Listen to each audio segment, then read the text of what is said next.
अस्सलामु अलैकुम रहमतुल्लाहि व बरकातुहू। लगातार मदरसे बच्चे लाइ खास प्रोग्राम कयूं था। एजुकेशन तो मड़ा केॾा बि हासिल करे सघनि था, छतां पाण ध्यानु ॾियणो ज़रूरी आहे पंहिंजे बच्चनि ते। ख़ासि करे पंहिंजे आख़िरत जे बारे में पाण वीचारणो खपे कि दुनिया पंहिंजी केतिरी आहे, पंहिंजी आजान त जनम ताणे अची वई आहे, हाणे ख़ाली पंहिंजो जनाज़ नमाज़ रही आहे, बाक़ी एतिरी दुनिया आहे पंहिंजी।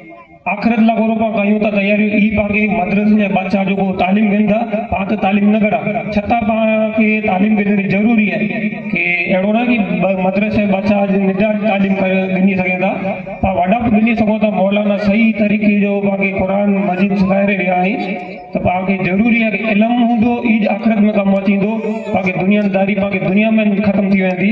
जंहिंजो टाइम न पाण वॾे लाइ बराबरि ख़ासियत कयां थो कि वॾे खे बराबरि कयां थो। पाण निमाज़ जे लाइ त वञो था, पोइ पाण खे निमाज़ में पढ़ंदे अचे थो करो, ओरे खे सम्झी लो तकबीर तारीमा चयो हुजे, ओरे खे बिस्मिल्लाह चयो हुजे, पोइ सजदे में वञो कोरो पढ़णो खपे। ई पाण खे नथो हुजे, पाण ख़ाली सजदा करे था अचो, पर अलाह ने हुनजो रसूल क़बूल कई मुंहिंजी निमाज़ूं। बाक़ी पाण खे सिखणो ज़रूरी आहे।